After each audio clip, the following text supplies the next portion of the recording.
Bonjour, aujourd'hui on parle d'anxiété. 10% des Québécois présentent des symptômes de troubles anxieux. C'est énorme. Tout le monde éprouve un jour ou l'autre de l'anxiété. Ressentir un peu d'anxiété est tout à fait normal chez un être humain. En fait, l'anxiété, elle nous protège et peut nous aider à faire face à une situation inquiétante, voire même dangereuse. Beaucoup de mes patients me posent la question, c'est quoi l'anxiété, Dr Jaberi? Est-ce que c'est de l'angoisse? C'est quoi au juste? En fait, je leur dis, l'anxiété elle est ressentie comme une crainte dont la cause est difficile à préciser. Ce sentiment il s'accompagne souvent de symptômes physiques qu'on dit atypiques, mais qui peuvent être pris pour d'autres symptômes physiques. Comme par exemple, j'ai des patients qui consultent pour des troubles du sommeil, des maux de tête, de l'étourdissement, des nausées, parfois des palpitations cardiaques, le cœur qui bat anormalement vite dans certaines situations, la sensation d'étouffement, de transpiration, ressentir des bouffées de chaleur ou au contraire des frissons, ressent la pression sanguine qui devient très élevée, des tremblements parfois généralisés à tout le corps, même des serrements et des douleurs de la poitrine, de l'engourdissement et des picotements. Parfois même des symptômes psychologiques comme des inquiétudes, la rumination, le petit hamster qui roule vite dans la tête, des obsessions, des doutes, des craintes. Mais ceci, avant de conclure une anxiété, bien sûr, on élimine en premier toutes les causes organiques. Quand est-ce qu'on parle d'anxiété alors?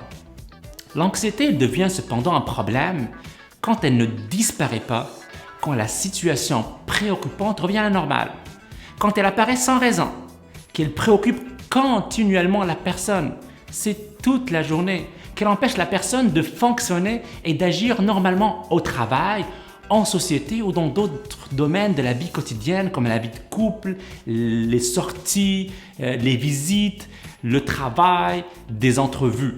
L'anxiété peut alors être un signe de la présence de l'un ou l'autre des troubles anxieux comme ce qu'on appelle par exemple la phobie sociale, la difficulté à être dans des situations où on a peur du jugement des autres, la phobie spécifique des hauteurs, des aiguilles, du sang, le trouble de panique qui peut survenir dans certaines situations avec ou sans raison, le trouble anxieux généralisé ou encore ce qu'on appelle le TOC ou le trouble obsessionnel compulsif.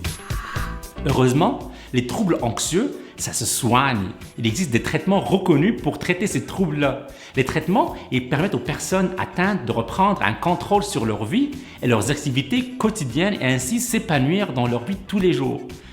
Par contre, plus la personne atteinte consulte tôt, plus elle se rétablira rapidement. Ça, c'est une règle de base.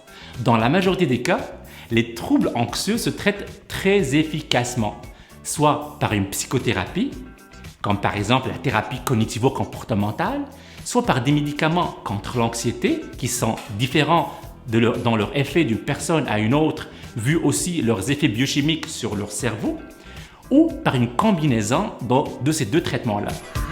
Beaucoup de mes patients me posent la question « Comment je pourrais réduire, Dr Zari, mes symptômes d'anxiété ?» Moi, je leur conseille en premier limiter la consommation de café, de thé, d'alcool, de boissons gazeuses et de chocolat.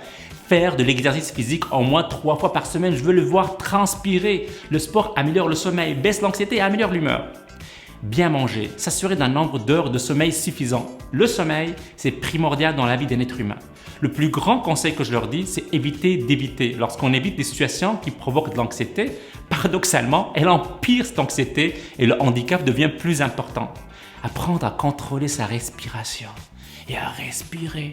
Il y a plein d'exercices sur les différentes plateformes comme YouTube pour nous apprendre à respirer. Et quand ça devient très handicapant, allez-y chez votre médecin de famille et consultez ou allez-y à l'urgence. Merci pour votre attention. Au revoir.